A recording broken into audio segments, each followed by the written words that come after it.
You're watching Coping with COVID-19 with Chris Manners. Today's special guest is Phil Ginsburg.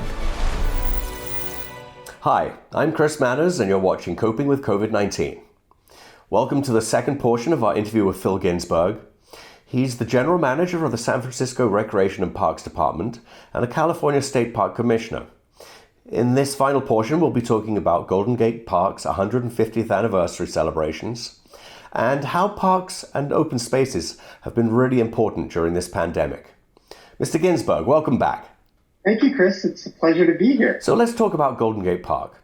I understand that a new welcome center has recently opened as part of the park's 150th celebrations. Can you talk a little bit about the new center and how the pandemic has changed the plans we've had for the 150th anniversary? Well, sure. Let me start with the 150th, and then I'll dive into the Welcome Center, and if you're lucky, I'll even maybe talk about the bison. April 4th was, to the day, Golden Gate Park's 150th birthday. On April 4th, 1870, the state legislature created the park by ordinance. It took decades for the park to look anything like what it looks like now, and arguably the park will never be finished. But this has been, I'm a little biased, but perhaps the greatest park in America for the last century and a half. The 150th birthday is the sesquicentennial of the park. And, throughout San Francisco's history, modern history, over the last 150 years, it's really been the keeper of San Francisco's collective story. It's been here, frankly. This is not its only pandemic. It was around for the Great Flu in 1918. It's been around for earthquakes. It was around for the AIDS crisis. Golden Gate Park has been here for us as a city throughout our history, and it has supported us and it has allowed us to thrive. We had big plans for this summer. On April 4th, we were intending to welcome 150,000 people into the park for 150 different programmed activities in every corner of the park, including the big observation wheel that is, wait for it, 150 feet tall. And then COVID hit, and we had to change our plans. And I remember when we had to grapple with the decision, and we made the decision just before the shelter in place, and it was nauseating to have to cancel the big celebration on April 4th that we've literally been planning for a couple of years. And so what we've done instead is, in hindsight, it was a no-brainer, right? But what we've done instead is take the celebration online. So if you go see GoldenGatePark150.com, we've got all kinds of information about the park. We've got concerts that have happened in the park online.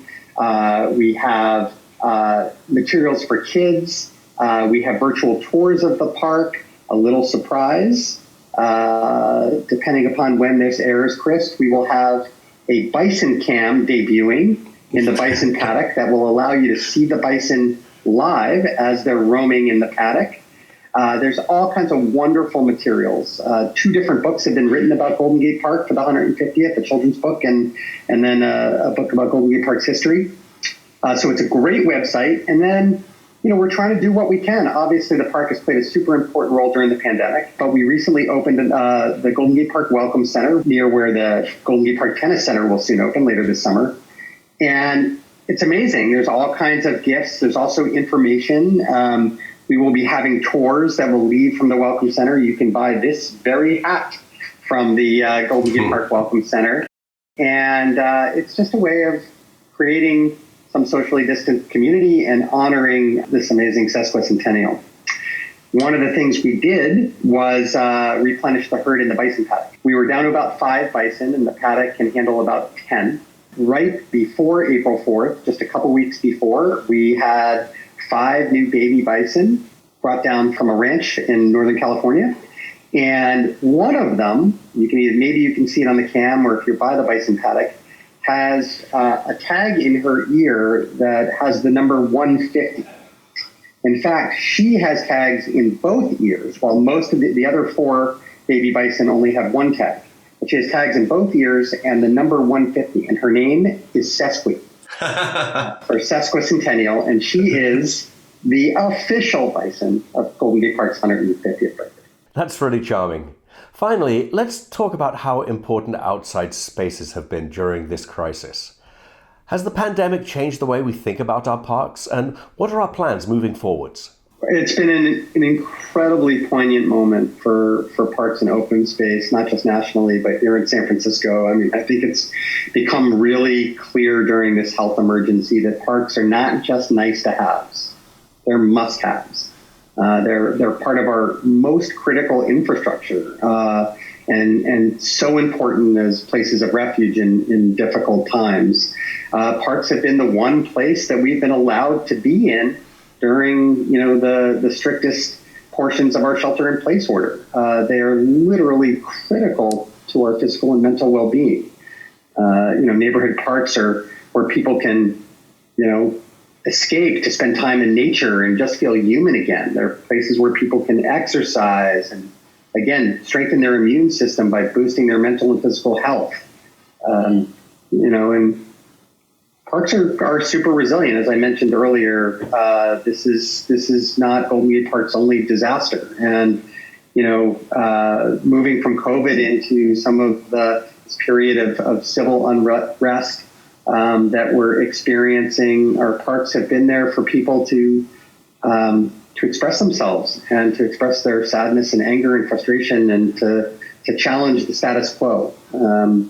Our parks are individual and our collective memories. And so as we move forward and hopefully we continue along a healthy trajectory, we're going to continue to open up more park features. And look, we're going to continue to steward our public spaces and natural areas so that they can continue to be here for all San Franciscans.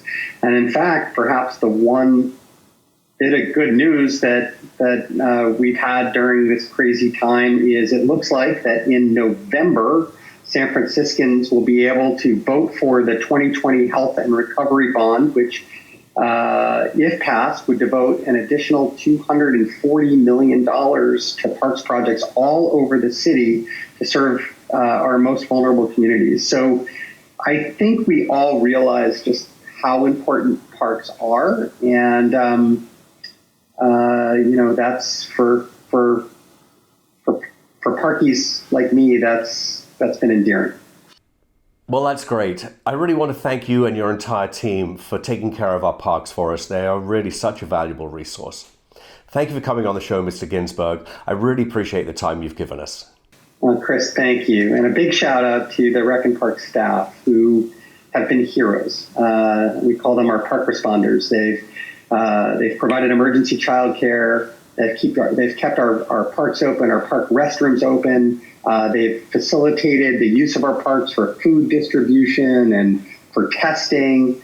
They've kept people safe. The Recreation and Park Department staff have been heroes, and they deserve our collective respect and admiration. I totally agree. Well, that's it for this episode. We'll be back with more pandemic-related information shortly. You've been watching Coping with COVID-19. For SFGovTV, I'm Chris Manners. Thanks for watching.